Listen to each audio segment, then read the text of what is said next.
আসসালামু আলাইকুম, কেমন আছেন সবাই? আশা করছি ভালো আছেন। এই মুহূর্তে যারা বর্তমানে বাংলাদেশ থেকে আরব আমিরাতে আসার চিন্তা করছেন তারা সাবধান হয়ে যাবেন। কেননা বর্তমানে বাংলাদেশ থেকে আরব আমিরাতে ভিসা নিয়ে আসা সম্ভব হচ্ছে না। এখন অনেকেই আমাদেরকে কমেন্ট বক্সে কমেন্ট করবেন, অনেকেই আমাদেরকে গালি দিবেন, বলবেন ভাই আপনি প্রতিদিন একই নিউজ বারবার কেন আপলোড দেন, বারবার কেন একই নিউজ বলেন। আমরা কেন বারবার একই নিউজ আপডেট দেই আপনাদেরকে এখন বলে দেই।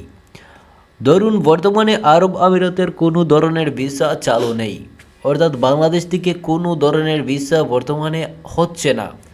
এখন অনেকেই কিন্তু এই নিউজটা জানেন না। অনেকেই কি করেন, বিভিন্ন এজেন্সিতে যান আর সেই এজেন্সিতে কাগজপত্র জমা দেন, টাকা পয়সা জমা দেন। জমা দেওয়ার কারণে আপনাদের ভিসাও হয় না, অথবা আপনাদের ভিসাও হয় না, আপনাদের পাসপোর্টগুলোও জমা দেওয়া হয় না, মানে রিটার্ন দেওয়া হয় না। তাছাড়া আপনাদের টাকা পয়সাও আর ফেরত পান না। আপনাদেরকে আরব আমিরাতে নিয়ে যাওয়ার কথা বলে আপনাদের কাছ থেকে টাকা হাতিয়ে নেওয়া হয়। আর এর কারণে কিন্তু যারা জানেন না তাদের জন্য আমরা প্রতিনিয়ত ভিডিও আপলোড দিয়ে যাব। এতে যদি আপনার ভালো না লাগে আমাদের ভিডিও, তাহলে আমাদের চ্যানেলটি সাবস্ক্রাইব না করে আনসাবস্ক্রাইব করে ফেলতে পারেন। আর হ্যাঁ, আমরা সব সময় সত্য কথা বলার চেষ্টা করি, আর যার কারণে আপনারা অনেকেই আমাদেরকে লাইক করেন, অনেকেই সাবস্ক্রাইব করেন।